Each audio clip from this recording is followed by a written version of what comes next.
Доброго ранку усім, хто прокидається разом із телеканалом АТР. У ефірі програма «Саба» і мене звати Аліна Блохіна. Будемо найближчим часом говорити про українські IT-технології, інформаційні технології. Рада вітати у студії Олександра Кубракова, виконавчого директора Асоціації IT України. Пане Олександре, доброго ранку вам. Доброго ранку. З початку 2017 року експорт українських IT-послуг показав зростання на 18,3%. В грошовому еквіваленті це понад 1 мільярд доларів. Сьогодні інформаційні технології займають третє місце за об'ємом експорту, а експортною стратегією України галузь визначена як одна з найбільш пріоритетних. Пане Олександре, одразу питання до вас. Поясніть, будь ласка, ось цю тенденцію у зростанні експорту IT-послуг українських, так, і от яку нішу у світі і в Україні займає безпосередньо ця галузь?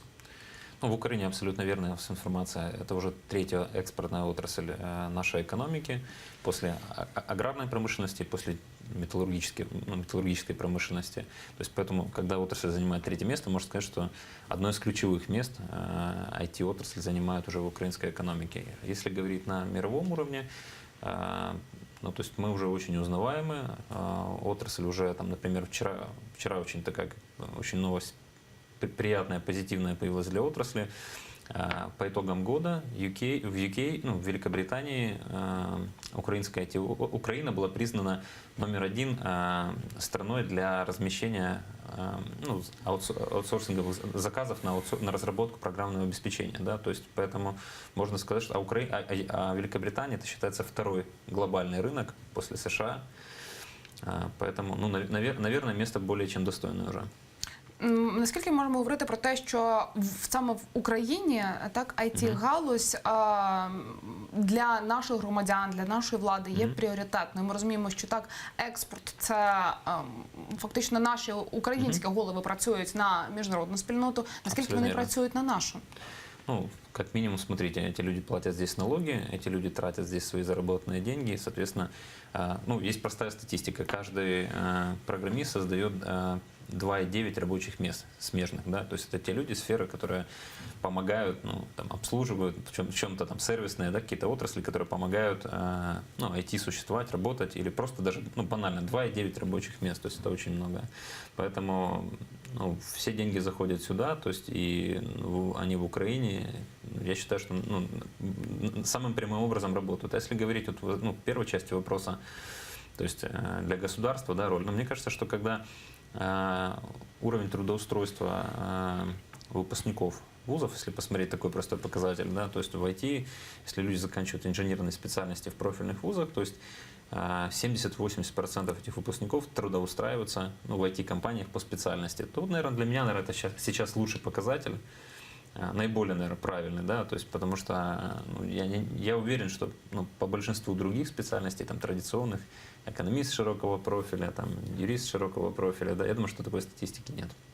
Наскільки, верніше поставлю так питання, чи є ця галузь недооціненою в Україні? Чи можемо ми говорити про відтік саме українських кадрів у зв'язку з тим, що в українських реаліях вони не можуть себе реалізувати? Нет, смотрите, какого-то страшного оттока нет. То есть мы говорим про отрасль, которая там работает больше 100 тысяч человек сейчас, и это количество увеличивается. Конечно, но эти люди, ну, это нормальный процесс, когда, смотрите, наши компании конкурируют на глобальных рынках за клиентов, также они конкурируют на глобальных рынках за human capital, да, то есть как бы это абсолютно нормально, когда люди куда-то мигрируют, куда-то уезжают. Главное, чтобы все равно, то есть в целом год от года отрасль растет.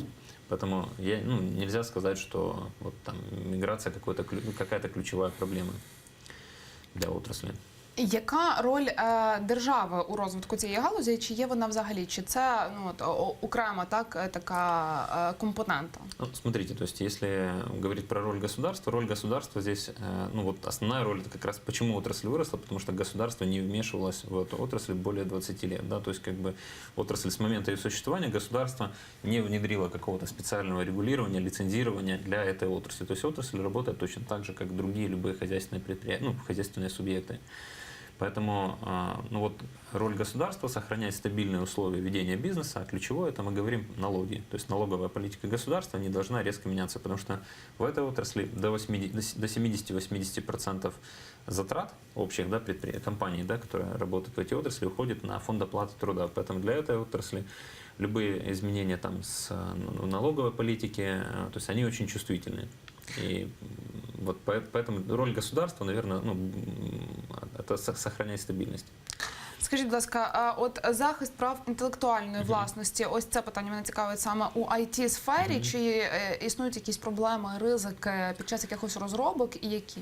Ну, это не самый такой острый вопрос, он важный, естественно, да, то есть, но нельзя сказать, что он, скажем так, он не настолько чувствителен, как для там медиа, ну, медиа-отрасли, для каких-то медиагрупп, для там производителей контента и так далее, да, то есть, как бы, этот вопрос чувствительный, он важный, действительно, ну, много чего нужно в этом направлении сделать государству, но ну, он не сдерживает как-то вот там самым серьезным образом развитие отрасли, то есть нельзя сказать. Ви сказали, що це не ключова проблема. Тоді які от гострі проблеми стоять, які виклики стоять перед галузю IT? Смотрите, я бы тогда вот, ну, очередность какую-то выстраивал там в следующем. То есть первое – это сохранение стабильных условий ведения бизнеса. То есть прежде всего, чтобы государство там, ну, под Новый год не меняло налоговую политику, не внедряло какие-то новые налоги или не изменяло кардинальным образом какие-то ставки. То есть это очень критично, потому что компании в долгосрочных проектах, для них это очень чувствительно, да, то есть для их там инвесторов, и клиентов и всех вместе взятых, поэтому такие вещи не должны происходить. Второе, есть вещи, связанные с трудоустройством иностранцев. Действительно, отрасль растет, и вот как вы говорите про отток кадров, так вот наоборот, отрасль сейчас интересна, вот у компании отрасли открыто достаточно много вакансий. Не всегда наши, ну, есть какие-то очень узкие компетенции, где нужно приглашать каких-то иностранных специалистов.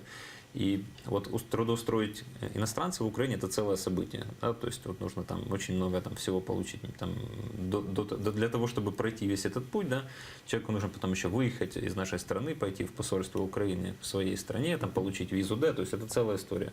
То есть другие страны, скажем так, которые конкурируют за ресурсы на мировом уровне, да, то есть они.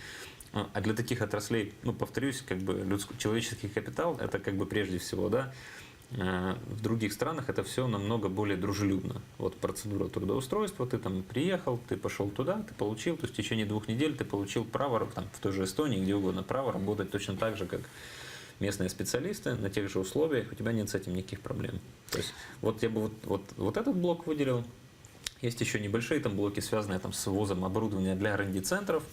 Многие эти компании сейчас, у них есть R&D-центры, и достаточно тяжело ввести какие-то тестовые образцы оборудования.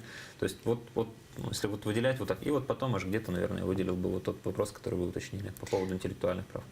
Олександр, скажіть, будь ласка, от які такі ви могли б назвати, не знаю, там 3-5 головних так стартап-проєктів чи послуг, чи якихось продуктів, які розробили українці, які працюють у сфері IT? Ну, смотрите, я бы так вот, ну вот просто вам, как раз вот, когда вы спрашивали, как отрасль, как общество, ну, воспринимает или какие есть проблемы, вот одна из проблем, то, что общество, ну, реально не знает, чем занимаются IT-компании.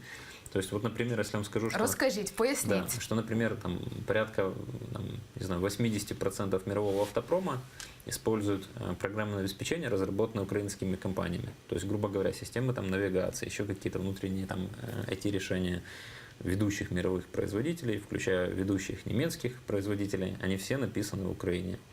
То есть, и это уже не год, не два происходит. Да? Там, например, там Deutsche Bank есть компания, одна из украинских компаний, топ-3 топ-3 IT-партнер этого банка на протяжении 10 лет. Да? То есть, как бы Томас Кук, система денежных переводов, она полностью, ну, ключевой IT-партнер этой компании, украинский циклум, да, то есть как бы вот, ну, таких примеров я могу просто продолжать и продолжать, да, то есть поэтому, ну, как бы отрасль, ну, эти все проекты там по-своему уникальные, большие, серьезные, то есть долгосрочные, то есть нельзя сказать, что это какой-то просто аутсорс, то есть наши компании, они полноценные, просто долгосрочные IT-партнеры, они начинают на этапе бизнес-анализа процессов этих компаний, да, которые заказывают эти услуги, разрабатывают, и потом сопровождают.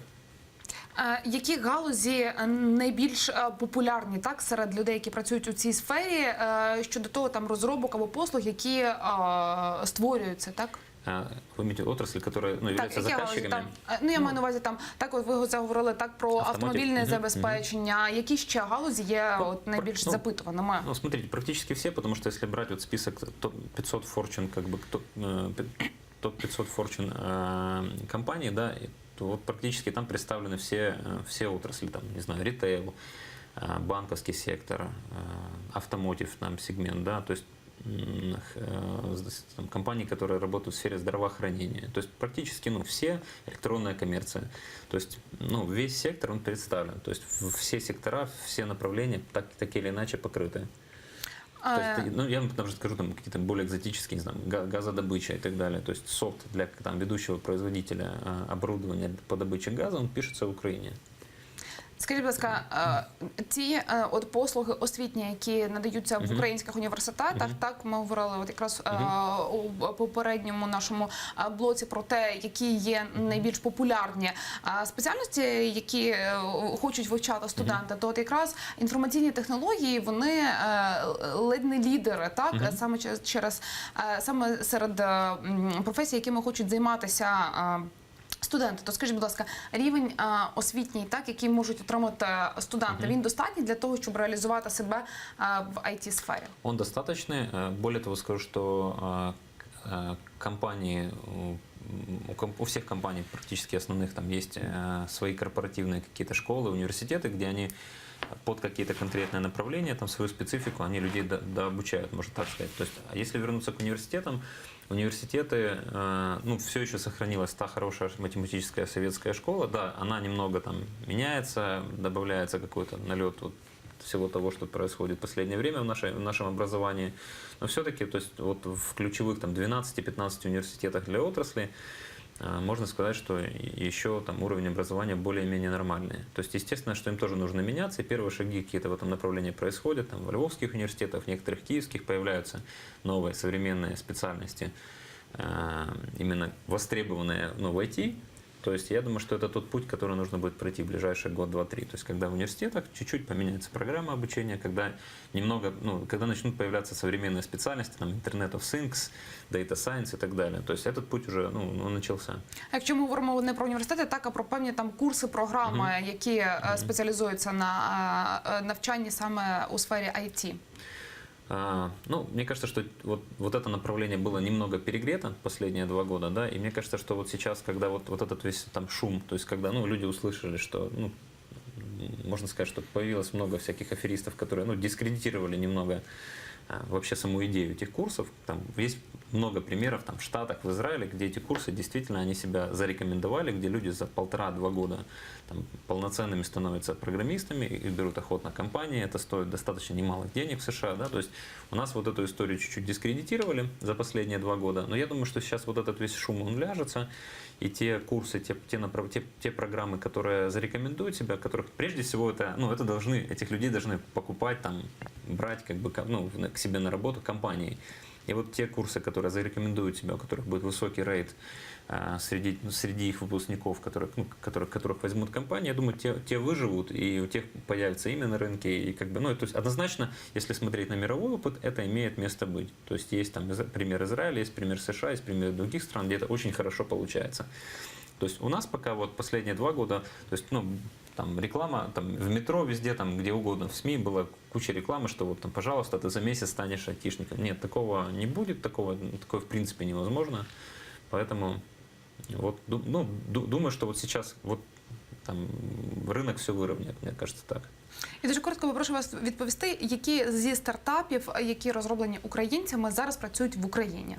До прикладу. Смотрите, тут сама идея стартапа, что стартап изначально, есть небольшие какие-то стартапы там в сфере открытых данных, ребята, да, которые сфокусированы пока на Украине. Но так или иначе, идея любого стартапа, большинство стартапов, да, скажем так, 99%, это выход на мировой рынок. То есть выход на рынок там, США, выход на европейский рынок или азиатский рынок, там, где много людей, там, где больше денег, там, где высокий чек и так далее. Поэтому здесь можно сказать, что изначально любой стартап, он запускается с идеей там, как бы покорять, не то что мир, а то есть они не ограничены какой-то экономикой одной страны, да, поэтому естественно, что они выбирают юрисдикцию, та, с которой проще стартовать. Как правило, это США.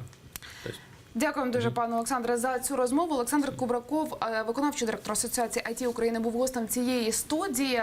Залишайтеся разом із телеканалом АТР. Наразі програму «Саба» завершено. Дякую, що були із нами, і до зустрічі.